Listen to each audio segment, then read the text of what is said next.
Belrise industries का IPO market में आ चुका है। इशू साइज काफी ज्यादा बड़ा है और हो सकता है कि अभी तक ये ओपन हो चुका होगा जब आप वीडियो देख रहे हो, ठीक है। तो देखो, ग्रे मार्केट प्रीमियम देख के आईपीओ में पैसे लगाने वाला काम छोड़ दो यार, क्योंकि मार्केट में क्या क्या होता है, कभी ग्रे मार्केट प्रीमियम ज्यादा दिखाता है, लॉस में लिस्ट हो जाता है, फिर रहो भाई रोते हुए। कभी कभी क्या होता है, लिस्टिंग गेन तो नहीं मिलते पर लगातार 2 से 3 दिन तक आईपीओ मार्केट में भागता हुआ दिखता है, जैसे आयरेडा हो गया, बजाज हाउसिंग फाइनेंस हो गया। फिर अपन रिग्रेट करते हैं कि भाई काश इसको रख देता कुछ दिन तो और ज्यादा फायदा हो जाता, ठीक है। तो इन सभी जो दुविधा है मन में नहीं आएगी, इस वीडियो को पूरा देखो। तो यहाँ पर आपको मिलेगा क्या, यहाँ पर अपन सिर्फ आईपीओ की डिटेल नहीं देखेंगे, पूरे कंपनी की डिटेल देखेंगे, जिससे अपन वैल्यूएशन का अंदाजा लगाए क्या वैल्यूएशन कंपनी की सही है या फिर नहीं है। क्योंकि अगर हमको पता करना है कि क्या मार्केट में लिस्ट होने के बाद में ये आईपीओ भागेगा, तो उसके लिए हमको कंपनी का पूरा एनालिसिस करना पड़ता है, किस वैल्यूएशन पे कंपनी आ रही है, ये भी चीज समझना पड़ता है, ठीक है।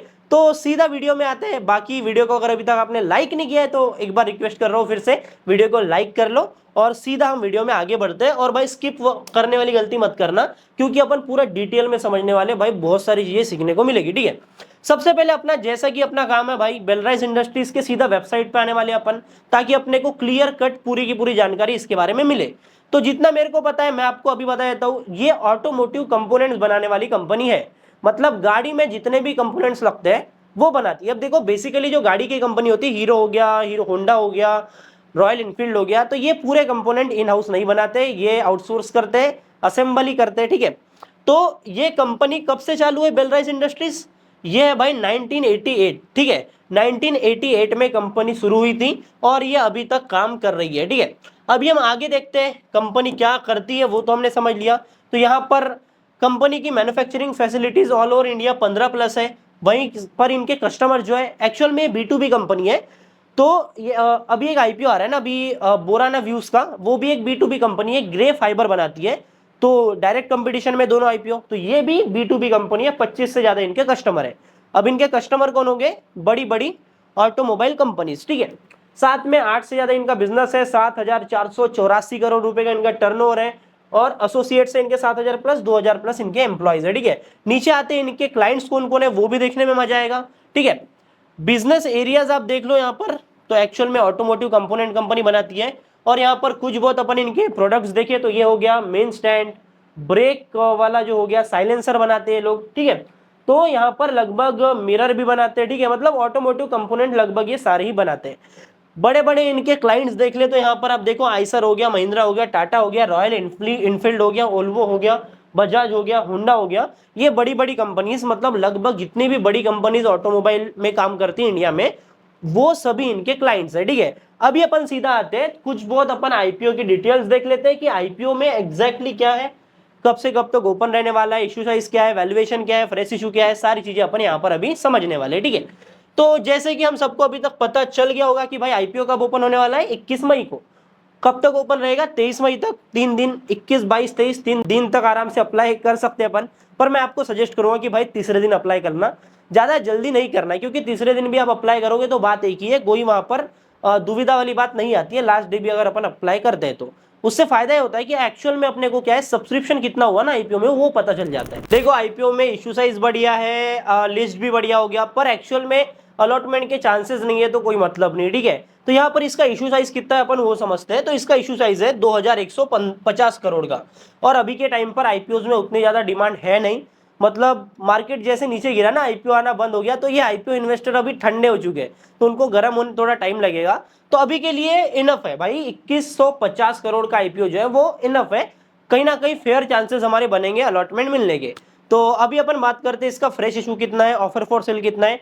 बार बार वो चीज नहीं बताऊंगा, बस इतना बताऊंगा इस बार कि फ्रेश इशू बढ़िया होता है, ऑफर फॉर सेल थोड़ा सही नहीं होता, क्योंकि एग्जिस्टिंग शेयर होल्डर्स अपना स्टेक बेच के निकलते, ठीक है। इसमें थोड़ा ज्यादा डिटेल में नहीं आते, जो रोज वीडियो देखते हैं भाई उनको मैं बार बार बताता हूँ ये सारी चीजें, ठीक है। तो 2150 करोड़ का पूरा फ्रेश इशू है, मतलब कंपनी नए शेयर इशू कर रही है, जो कि ये कंपनी के लिए जो है वो पॉजिटिव है, ठीक है। तो इसको अपन एक पॉजिटिव कंसिडर करके चल सकते हैं। ऑफर फॉर सेल 0 है। कंपनी में अभी रिटेल कोटा कितना है, पहला इसके पहले का अपन आईपीओ देखे थे, कल वीडियो बनाया था बोराना का, वहां पर लगभग शायद से 10% कुछ था, यहाँ पर 35% का है। मतलब पहली बात, यहाँ पर इसका इशू साइज भी बढ़ा है, ऊपर से रिटेल कोटा भी बढ़ा है, मतलब चांसेस थोड़े ज्यादा है कि हमको अलॉटमेंट मिल जाए, ठीक है। अभी अपन आगे जाते हैं, कंपनी के फाइनेंशियल्स भी देखेंगे, नीचे आते हैं, थोड़ा डेट्स के बारे में अपन देखेंगे। पर सबसे पहले आपको ये चीज पता होना चाहिए, लगभग हमको 14,940 रुपए लगेंगे रिटेल कोटा से। रिटेल मैक्सिमम 1,94,000, स्मॉल HNI जो मिनिमम है वो है भाई 2 लाख रुपए, 2,09,000 रुपए, और 10 लाख के ऊपर तुम लगा सकते हो बिग HNI से, ठीक है। तो ये बेसिक डिटेल्स हैं, आपको पता होनी चाहिए। 21 से 23 तक मार्केट में आईपीओ ओपन रहेगा। अलॉटमेंट का बेसिस क्लियर होगा 26 मई को, 27 मई को रिफंड आ जाएगा, या फिर 27 मई को अगर आपको अलॉटमेंट मिल चुका है तो आपके NSDL या फिर CDSL में जो भी आपका डिपॉजिटरी है उसमें आपके शेयर रिफ्लेक्ट हो जाएंगे। फाइनली आईपीओ की लिस्टिंग डेट है वो 28 मई, ठीक है। इसको पटाख से निपटाते अपन, और अपन आते हैं सबसे बड़े खेल के ऊपर, जो कि बहुत बड़ी चीज है, ठीक है। पहले तुम समझो, अपन ने एक बात देखा कि कंपनी जो है, बिजनेस जो है इसका वो B2B है। B2B है तो इसका वैल्यूएशन ऐसे ही कम हो जाएगा, मतलब मार्केट इसको वैल्यूएशन थोड़ा कम देगा। देखो कंज्यूमर कंपनी जो होती है ना उसका वैल्यूएशन ज्यादा रहता है, और B2B का वैल्यूएशन जो होता है मार्केट उसको कम देता है थोड़ा रिलेटिवली, ठीक है। इसके पहले अपन ने बोराना देखा, वो भी सिमिलर था, B2B था। अभी अपन 3 साल का अपने पास में डेटा है, जून 2024 का क्वार्टर का डेटा है अपने पास में। तो यहाँ पर आप देखो 5,410 करोड़ का रेवेन्यू 2022 में, 2023 में 6,620 करोड़ का रेवेन्यू, और 2024 में 7,555 करोड़ रुपए का रेवेन्यू। ग्रोथ कैसी है? सस्टेनेबल है। ऐसा नहीं है कि भाई एकदम से ग्रोथ ऐसे ही निकल गई ऊपर, तो वैसा नहीं है, यहाँ पे सस्टेनेबल है। अब यहाँ पर सस्टेनेबल ग्रोथ रहती है ना, तो हाई चांसेस रहते हैं कि ये ऐसे ही जाए। और यहाँ पर अपन रिटर्न ऑन इक्विटी मान के चल सकते हैं कि भाई अपने को 10 से 15% भी मिल रही है, मतलब किसी स्टॉक में अपन 10 से 15% का भी प्रॉफिट निकालते हैं हर साल, तो ये बढ़िया ही होता है। और 15% का अगर साल का कोई स्टॉक तुमको प्रॉफिट दे रहा है कंसिस्टेंटली भाई, तो बहुत बढ़िया होता है। तो ये B2B जो कंपनीज होती है ये इन्हीं में से होती है, आपको ज्यादा ऐसे ऐसे झुलाएंगे नहीं चार्ट पर, ये कंसिस्टेंटली चलता रहता है, ठीक है। बाकी अपन एक्सपेंसेस की बात करें तो जिस प्रोपोर्शन में रेवेन्यू बढ़े लगभग वैसे ही हमको यहाँ पर एक्सपेंसेस भी बढ़ते हुए दिखे। और प्रॉफिट्स की बात करें, देखो डेफिनेटली किसी भी B2B बिजनेस में जो है मार्जिन काफी ज्यादा कम होते हैं, तो यहाँ पर भी मार्जिन काफी ज्यादा कम है, ठीक है। तो आप ये मान के चलो कि भाई काफी कम मार्जिन में B2B कंपनी ऑपरेट करती है, उस हिसाब से ये काफी बढ़िया है। 261, 313, 310 और 245, ठीक है, सेम प्रोपोर्शन में असेट बढ़े। तो यहां से हमको ये चीज फाइनेंशियल देख के ये समझ में आता है कि कंपनी ऐसा नहीं कि तुमको एक साल में ही ऐसा बड़ा रिटर्न दे देंगी 40-50% का, ऐसा बिल्कुल नहीं है। कंपनी में अगर अपन लॉन्ग टर्म इन्वेस्टेड रहते हैं ना तो यहाँ पर हमें स्टेडी ग्रोथ यहाँ पर देखने को मिलेगी, ठीक है। अभी अपन कंपनी का वैल्यूएशन देख लेते हैं, फाइनली मोमेंट ऑफ ट्रूथ कि मार्केट इसको क्या वैल्यूएशन दे रहा है। अपन ने इसके पहले एक कंपनी देखी थी कल ही, बोराना व्यूज का, ठीक है। तो वहां पर हमको देखने को मिल रहा था कितना, 24 लगभग 25 का प्राइस टू अर्निंग रेशियो, यहाँ पर है 28 का प्राइस टू अर्निंग रेशियो। दोनों ही कंपनी B2B है। यहाँ पर ग्रोथ उतनी ज्यादा नहीं है, पर इनकी जो ग्रोथ है इस कंपनी की ऑटोमोटिव इंडस्ट्री से है, बेलराइस, तो यहाँ पर सस्टेनेबल है। इस चीज को पॉजिटिव लेते हुए मार्केट अभी इसको 28% का वैल्यूएशन दे रहा है, ठीक है। अभी इसका ग्रे मार्केट प्रीमियम भी इतना ज्यादा नहीं है कि भाई आपको लगभग 30-40% के गेंस मिलेंगे। ग्रे मार्केट प्रीमियम पे भी अपन आएंगे। अभी आप देखो यहाँ पर मार्केट कैप लगभग 8,000 करोड़ का है, तो यहाँ पर रेवेन्यू के 1 मल्टीपल में ही यहाँ पर देखने को मिल रहा है, मतलब रेवेन्यू को 1x का मल्टीपल है यहाँ पर वैल्यूएशन मिल रहा है। बाकी कंपनी की ऑपरेशनल इफिशियंसी देखें तो यहाँ पर लगभग 13% ROC, return on capital employed, और ROE लगभग वही चल रहा है यहाँ पर 13% का, जो कि हमने ऑलरेडी एंटिसिपेट किया था कि भाई 10 से 15% का होना चाहिए, जो कि ऐसी कंपनी के लिए फेयर रहता है। Debt to equity ratio on point है, 1 का रहना चाहिए, 1 के नीचे रहना चाहिए, तो यहाँ पर 1 का है। और कंपनी ग्रोविंग है, अच्छा खासा ग्रो कर रही है, तो कहीं ना कहीं B2B कंपनी के पास में डेट रहता ही है, क्योंकि उनको इन्वेंट्री मैनेज करना होता है, पूरा का पूरा फैसिलिटीज को मैनेज करना होता है, तो डेट की जरूरत डेफिनेटली पड़ती है। बाकी अपन बेलराइज इंडस्ट्रीज के ग्रे मार्केट प्रीमियम मतलब GMP की बात करें तो ये अभी चल रहा है लगभग 6% के करीब। अभी ये कल तक भाई 19% के करीब था, उसके बाद में ये भाई 15% पे आया, और अभी ये 6% पे आ रहा है।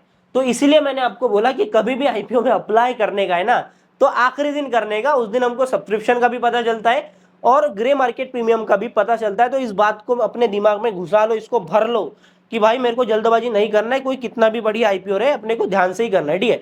बाकी एक और IPO है बोराना व्यूज का, मैंने कल वीडियो बनाया था, जिन्होंने इसका रिव्यू नहीं देखा है ना तो ये देख लो यार, क्योंकि इसमें 30% का ग्रे मार्केट प्रीमियम है, ठीक है, मेरे चैनल पे मिल जाएगा। और साथ में तुम एक बात और समझो, अपन कल वीडियो बनाएंगे इन दोनों का ही कंपैरिजन, क्योंकि इसमें तो 6% का GMP है और इसमें 29% का जीएमपी है, पर इसका जो इश्यू साइज है वो 144 करोड़ रुपए का है, और वहीं पर इसका है 21,000 करोड़ का। ठीक है, तो अलॉटमेंट के चांसेस के हिसाब से और प्रॉफिट के चांसेस के हिसाब से दोनों को ही ध्यान में रखते हुए कौन सा डिसीजन लेना है हमको, किस आईपीओ में अप्लाई करना है, इसका वीडियो पूरा आपको मिलेगा कल इसी चैनल पे। ठीक है, जिससे कि आप दोनों चीज को बैलेंस करते हुए चलो। और बढ़िया बात यह है, बढ़िया बात नहीं है एक्चुअली, कि दोनों ही आईपीओ एक साथ में ओपन रहने वाले मार्केट में, तो जिसके पास में 15,000 ही रुपए अप्लाई करने के लिए, उसको थोड़ा सोचना पड़ेगा, उनके लिए ये वीडियो रहने वाला है। तो वीडियो अगर अच्छी लगी तो लाइक करना, कल वीडियो डेफिनेटली आएगा, तो सब्सक्राइब करना तो बिल्कुल बनता है भाई 100%। बेल आइकन को ऑल पे सेट कर देना, ताकि जैसे वीडियो में डालूं वैसे दन से आपको नोटिफिकेशन मिल जाए, दन से आप चैनल पे देखने हो, और दन से वीडियो को लाइक करो। फिर से मिलता हूं अगले नए वीडियो में कल। बाय बाय, टाटा, जय हिंद, भारत माता की जय। मिलता हूं कल, बाय।